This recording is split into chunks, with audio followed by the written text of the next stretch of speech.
Welcome, everyone. It's good to have you here. I see there's some people that are still feeling like they're in school because they're at the end, right, as far away from the teacher as possible, right? Yes, yes. I feel like a hip hop star with the microphone. Yeah. I'm not going to do the mic drop. Okay, anyway, domain-driven design. Welcome to this talk. First, let me introduce myself a bit. My name is Stefan Koopmanschap. Almost correct pronunciation, which is actually quite good because a lot of conferences butcher my last name. I've been a software developer for about 28 years now, something like that. And most of that time I've worked with PHP. And I've done a lot of projects with or without domain-driven design, or things that look like domain-driven design at least. First of all, let's start with, this is an old school picture of mine. So let's see if you can guess which one is me. Come on, don't be scared. On the left, there's quite a few on the left. Which one? Which one? Point out. Almost right. It's the one below with the duck kids. So that's me. So now you know me, and I would like to know a bit more about you. How many people here have already done something with domain-driven design? A couple of hands, that's nice. How many of those people that, keep your hands up, how many of those that kept their hands up have been involved with domain-driven design before the coding part? Still a couple, that's nice, that's actually quite good. Because, okay, the past couple of years, domain-driven design has become more popular, and especially also in the PHP world, which we are mostly part of. It's been there for a while, but now we've all discovered it, and we want to do it.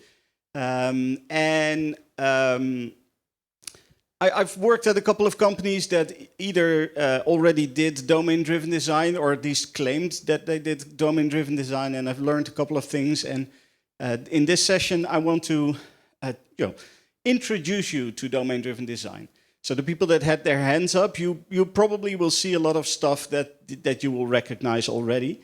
If this feels interesting afterwards, how many of you are going to SymphonyCon in Vienna this year? No hands? Oh, come on. Because I'm doing a workshop there where we actually put this into practice in a symphony project. So if you weren't raising your hand, how many people are coming to Vienna now that you know this? See, there we go, a couple of hands, okay, very good. Anyway, let's talk about domain-driven design. And let me talk about one important thing first. And that is, domain-driven design is not about software development. And a lot of people think that domain-driven design is how you structure your code, and it's about the technology. But it actually isn't, because the third D, it doesn't stand for development, it stands for design. It's about designing your solution. And of course, some of the things that you figure out while thinking about how to design your code will trickle down into your code. But it is, at first, not about development. It is about understanding the problem. So let's go into the history of domain-driven design. It was first introduced by Eric Evans when he published a book. No, that's the one. The title of this book officially is Domain-Driven Design, Tackling Complexity in the Heart of Software. But everyone calls it the Blue Book. I wonder why. The Blue Book it describes a way of modeling software. And Eric Evans had been working on a lot of complex projects before he wrote this book, and he found out that there are some things that he kept doing over and over again. And he worked with a lot of other smart people, and they started coming up with some interesting solutions to certain problems they encountered. And eventually he sat down and he wrote this book to document basically the problems that he encountered and the solutions that they implemented for that. Now, this book, I found it quite hard to actually read this book from start to finish. It's a very dry book. There's a lot of conceptual talk, and which can be interesting, but it is a bit harder. Luckily, I'm not the only one that thought that way, because in 2013, Von Vernon published another book, and that book is commonly referred to as, guess what? The Red Book. It's called actually Implementing Domain-Driven Design, and the title already implies that it is more about the actual practice of implementing it. So my take on this, and I'm not the only one, I think, is that you read the Red Book from start to finish. That this one is actually a lot easier to read from start to finish. And then you keep the Blue Book as a reference, because a lot of the concepts that are explained in the Blue Book are used in the Red Book. So it's easier to read the Red Book, and if something is unclear, you grab the Blue Book to figure out what is happening. There are a bunch of other books about DDD as well. I can mention the Domain-Driven Design Distilled, which is commonly called the Green Book. They all have a color. That book is even smaller than this one, but I haven't read it myself, but I heard a lot of mixed reviews on that book. Some think it's a bit short or a bit confusing, so I keep with the advice of just reading the Red Book. And if you want to dive more into domain-driven design, then definitely also have a look around. And at the end of this talk, I will have a single URL, and that's the one that you take a picture of, because there I link to a lot of references. So you don't have to write a lot of stuff down. You can just take a picture of that one URL, and then you're done. And it's an obvious URL, so that's fine. Okay. Now, so we determined domain-driven design comes from background of very complex software, big complex software projects with a lot of details and stuff like that. So if you mostly use or work on relatively simple projects, then I'm not sure if domain-driven design is for you. However, still read up on it. Because just like a lot of other concepts in the software development world, you can even take small parts, small lessons of what is domain-driven design and apply that to your projects and make your projects better. So even if you don't use full-on DDD, it's still interesting to read up on it, have a look at it, maybe try something out. Yeah, like everything in software development, it depends. So I started with saying domain-driven design, in essence, is not about software development. And I want to talk a bit more about that. So I've been working for more than 25 years now in software development. And of course, a lot of the problems that we encounter when we are working on software can be hard to fix on a technological level. And luckily, there's a lot of software out there, even open source stuff, that you can use these days. So even if you are working on something, there's a big chance someone else has done it before and you can actually fix it. So what I found is that the biggest problems in software development, whether you work on a big project or a small project, are usually not about the technology itself.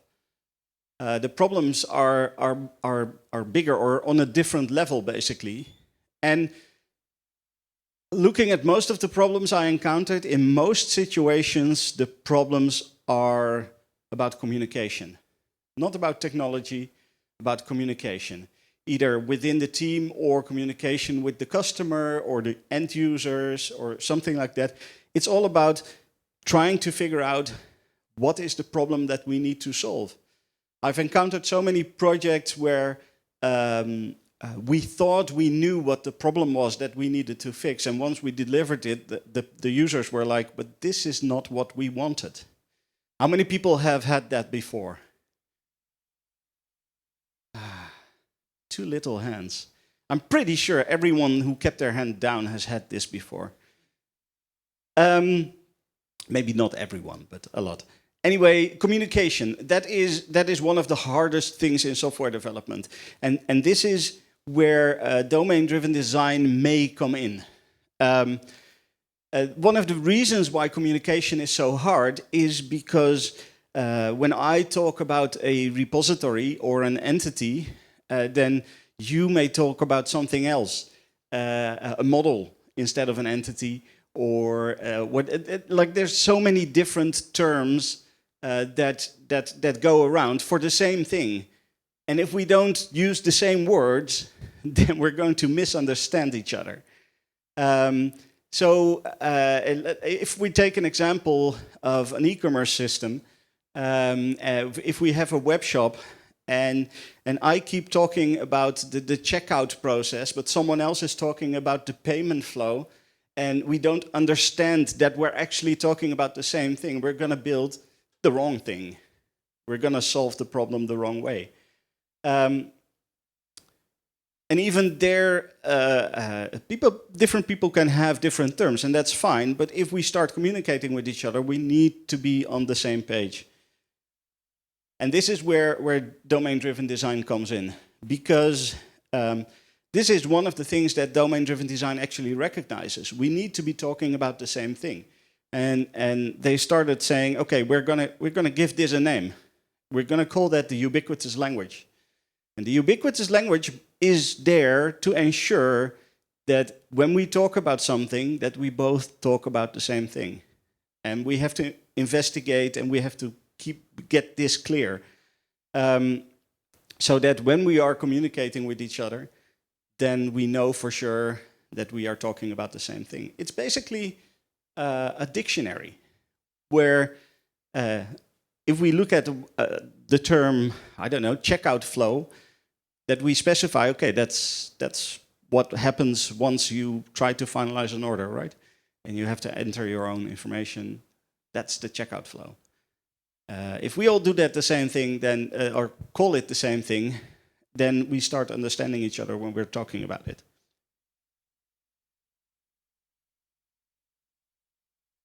And once we do that, and I'm not actually going to talk a lot about code in this talk, but once we start applying the ubiquitous language to our code as well, then if we read the code, even if a user starts reading the code, even if they don't understand the syntax and what actually happens in the code, by seeing the words of the names of the classes, the names of your variables, the names of your methods, they can read and understand what's actually happening.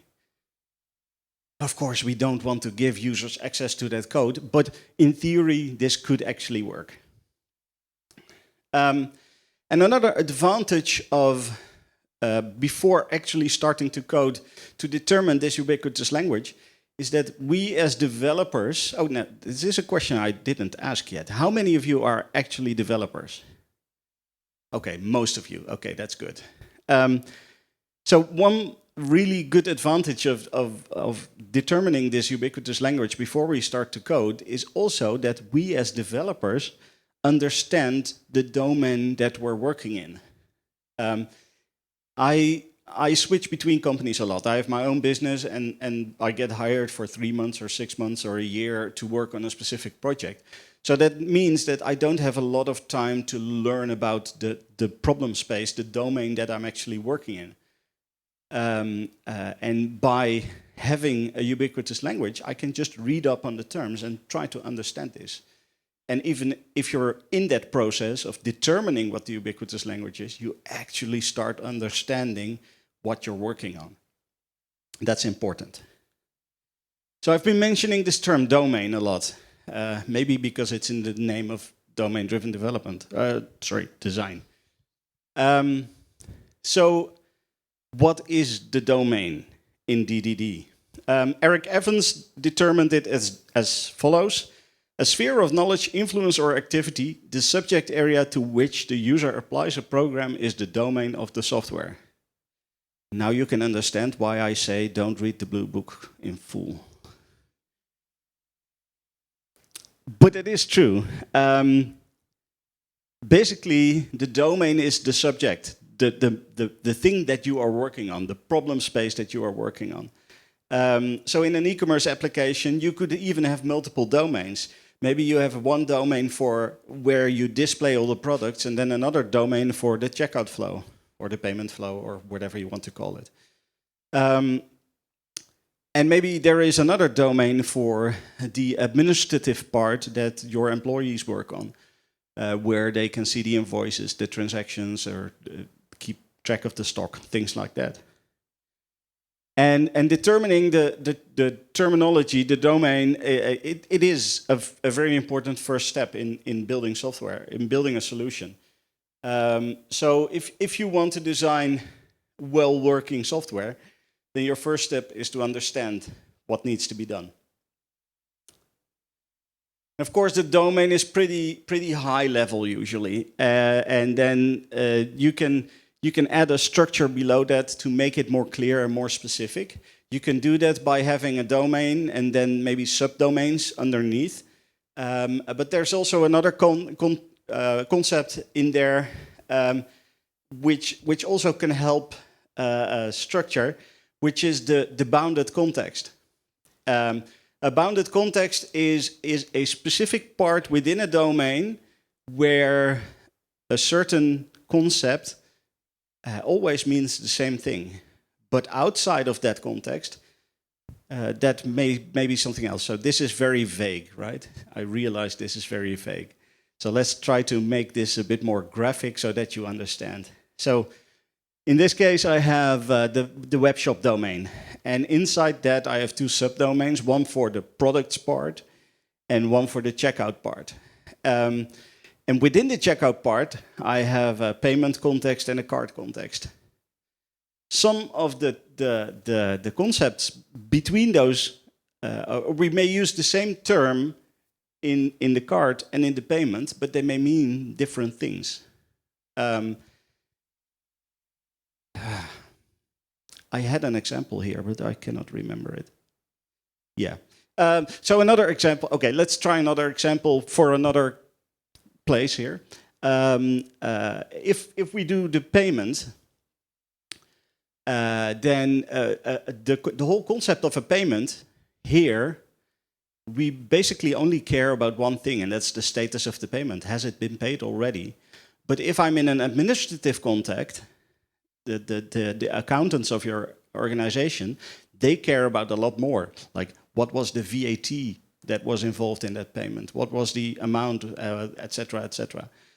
So they may still be talking about the same thing, which is a payment, but it may be a completely different thing or have completely different information. So there can be a difference, even if you use the same word, there can be a difference of what that word means within your project.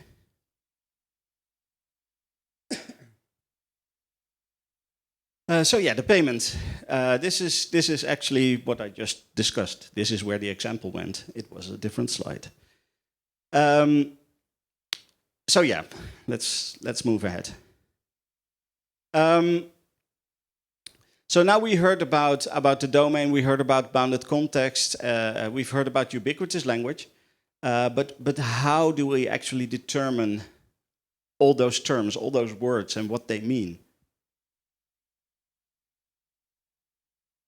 One of the ways, well, the only way to determine that is by talking to people. There's the communication again. But there are specific ways of doing that. And what I really liked about the Blue Book is Eric Evans talks about modeling out loud. And how many of you are familiar with the term rubber ducking? Not everyone. Let me explain.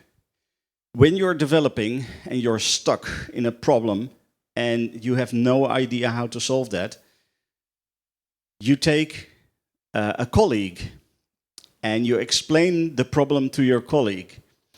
And while you explain the problem to your colleague, you figure out the solution yourself. Because once you start thinking about how should I explain this, you start thinking about it in a different way than when you're just looking at the code. Now, you may have used up a lot of time of your colleague, so you can do the same thing with a rubber duck, right? Just talk to a rubber duck to explain the problem. because probably you will figure it out yourself while you are talking to the rubber duck, or you could use an elephant as well. So that's the term rubber ducking, but the same thing applies here. If you are in a company, for instance, that still do their administration with a lot of printed papers or written down papers, and they have written down receipts and stuff like that, the people that have been working there for 20 years, they know exactly what to do, what to write down, where to put that paper, and someone else in the process will pick that paper and processes it into the administration. They know it exactly how it works. But the best way to get them to explain how that works is by letting them speak. Because now they have to think about it. Instead of just doing it, they have to think about it. So they will be much more clear about what they do and how that process works and how they call this receipt or invoice or order confirmation or whatever it is.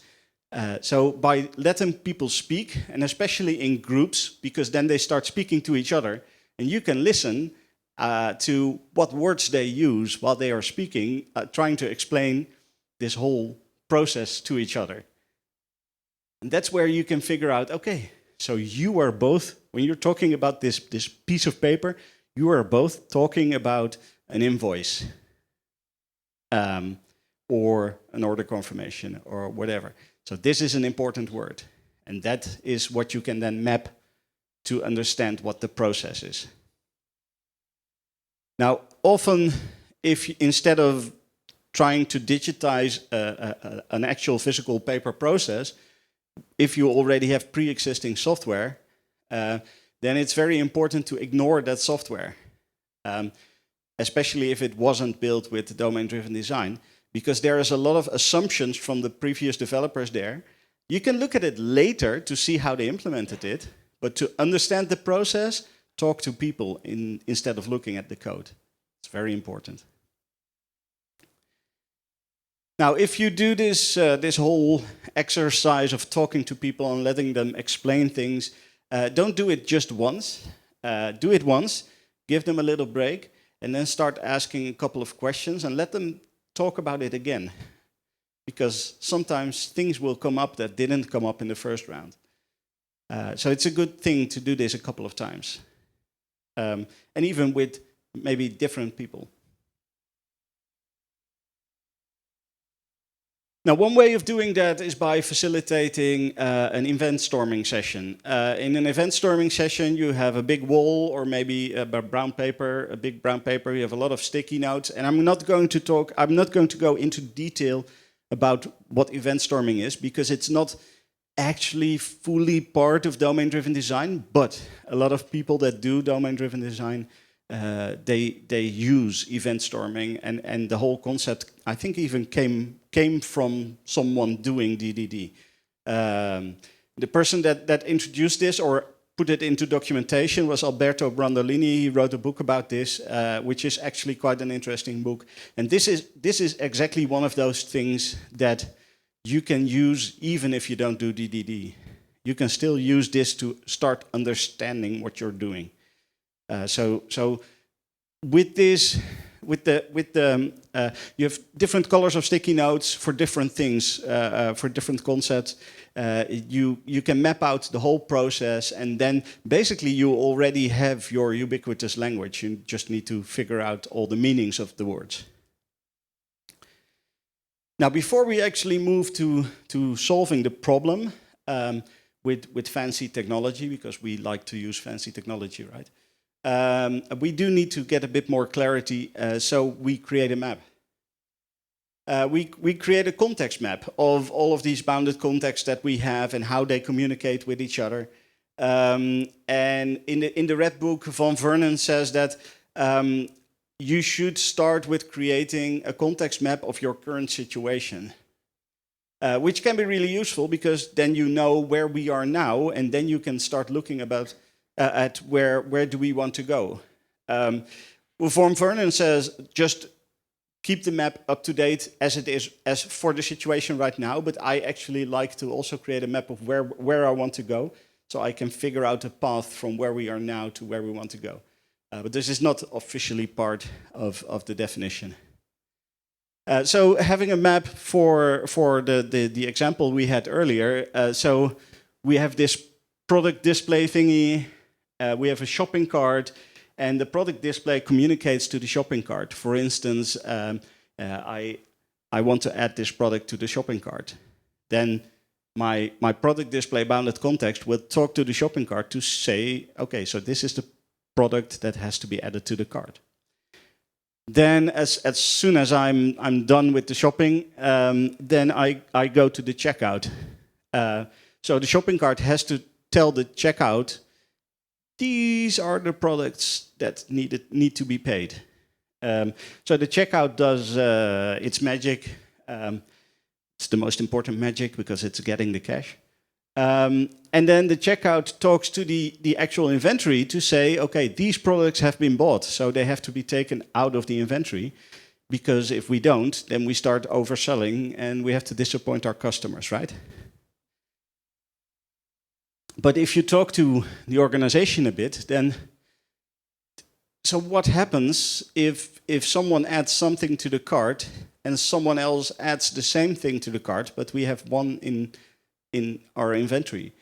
Then we have two customers, and one of them still gets disappointed at some point.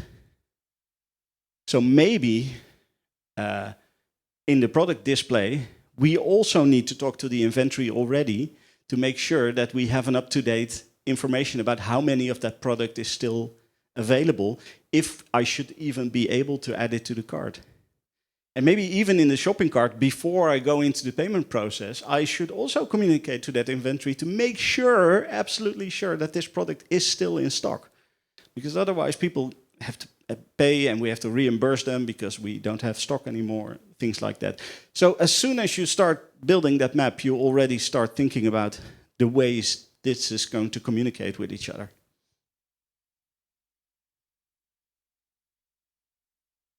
Okay, now we're happy, right? Because now we have this whole idea of all the things that we want to make. So now we can actually start coding. No. There's a lot of stuff that we still need to do, and I don't have enough time to explain all of DDD to you. There's so many concepts and terms. Basically, the ubiquitous language of DDD is pretty big. So let me just quickly go over a couple of concepts that I want you to understand. In the whole process, of course, we have the domain objects, so the actual things that we are talking about, but we also have a lot of events, domain events. Domain events, basically, they describe something that happened. So if I have a shopping cart and I take a product and I put it into the shopping cart, then at that point, oh, this is not really readable. Then once I added that to the shopping cart, then I have an event, product added to shopping cart. A similar thing could happen once we send an email to a customer, then we can have an event called order confirmation sent. Something like that. So that's domain events. Then aggregates. This is also an important concept that I really want to explain. So if you have domain objects that are related to each other, then the aggregate is basically the top level of that. So if we have an order, and that order has order items, and that order has also a related payment, maybe if we already paid, then the order is the aggregate. And everything underneath is just part of that order, basically. The order can exist without the payment, but the payment cannot exist without the order, or should not be able to exist without the order. You never know. Then there is a command, and the command basically triggers an event. So the command is create an order. Create order. And once I execute this command, create order, then that would trigger an order created event. So that way you have the whole flow. And there is so many more things in this whole process that I can explain, but Nope. So there is one thing that I found out while I was preparing this talk, or found out it was actually not me. I was talking to some colleagues. We have an internal Slack channel, like most companies, and I was explaining, okay, this is what I'm preparing to deliver in this talk, and then my colleague Jaap, he said to me, well, isn't software development just an implementation detail then? And he's right. Because the actual development of the software is just the implementation. Before we did the implementation, we have already thought about how does this work? What problem are we solving? What terms are there? What, things like that. So you could actually say that when you do domain-driven design, do full domain-driven design, then creating the actual software is just an implementation detail. And I'm not saying that this means that we all have to go back to waterfall and determine everything up front, because you can do this continuously, right? Start with the big picture and then slowly fill in the details.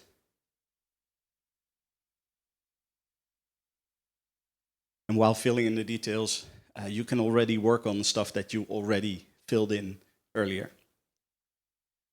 So now let's move into some more implementation-related things. Let's start with entities.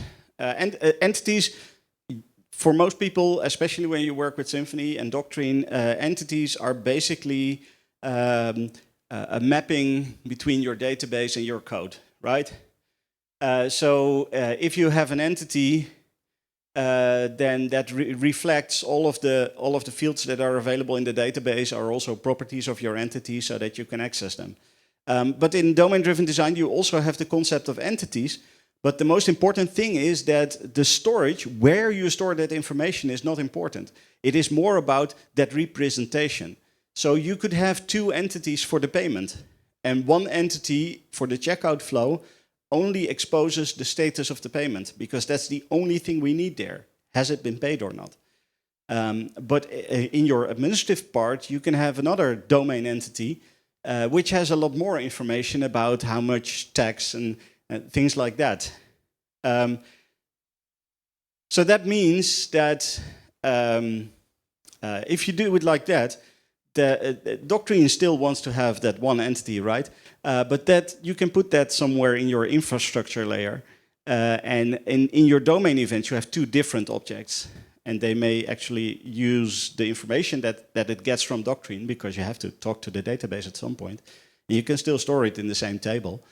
But in your code, in your application code, in your domain code, it's two different objects that only expose the information that is necessary for the context that you're working in. If you want to do it more practical, and I do this every once in a while, and you don't want to do that translation the whole time between your Doctrine entity and your domain entity, you can also determine interfaces in your domain layer and implement those interfaces on the entities and type hint on the right interface in your domain layer. And that way you only actually have one real object, which is the Doctrine entity, but you don't know because you only type hint on the interface.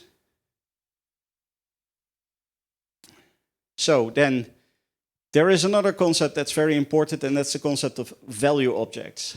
Value objects are basically multiple parts of information that belong together to create a single concept. So for instance, a moment in time, it consists of a year, a month, a date, an hour, a minute, seconds, maybe a time zone. But you want to define a single object, which can be like a date or a moment in time object, that contains all of that information. And that can help you and define a certain interface about what information you have about this. Another one is, for instance, a person's name. My name is Stefan Koopmanschap, so that is first name Stefan, last name Koopmanschap. But there's also people that have an infix between their first and last name. And then there's a lot more information like titles. Sir Ian McKellen. Sir is part of his actual name because it's an official title. So we want to have a value object that can represent that and can help us to keep track of all that information.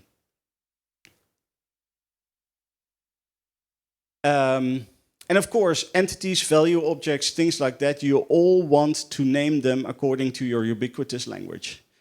In your code, as much as possible, use those terms that you have already defined before so that everyone understands what's happening in that code. It's clearly readable for everyone, basically. So, yeah, I'm actually going to skip this given the time. And this one as well, there's services, very important. Service is not the same thing as in Symfony, where you just get something from the container. It's where logic goes that you cannot actually put into your domain objects. So services can actually help you with that. So important in services to me is also the naming. There's a lot of different ways.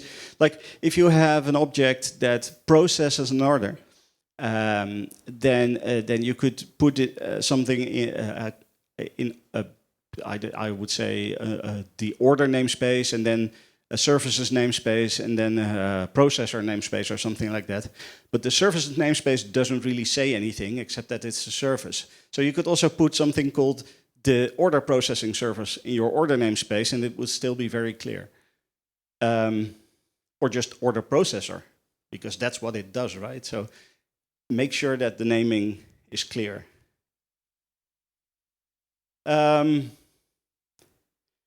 Yeah, I'm also going to skip this. Oh, that's too fast. That's too fast. I'm going to skip this as well. Yeah. So there's a lot more to domain-driven design than that I've been able to put into these 40 minutes. And I realized that what I've been telling you can be overwhelming because it's a lot of information. If you don't have a good idea where to start, then just start by reading up on it a bit. Get that red book, maybe get that blue book as a reference if you can. There's a lot of other places where you can read up. There's a company in Germany, the PHPCC, from among other people, Sebastian Bergman of PHP Unit fame. They have a blog where they posted some articles about domain-driven design. There is a book on LeanPub called Domain-Driven Design in PHP, which can be interesting. I haven't actually read it myself yet, but from what I hear, it's actually quite good. Then there is a podcast called the Ingewikkeld Sessions, might be related to me, where I talk to Andreas Heigl and we discuss domain-driven design and what to do with domain-driven design. That could be an interesting listen to you as well. I mentioned the URL before. This is the URL that you want to capture because I link to a lot of resources here.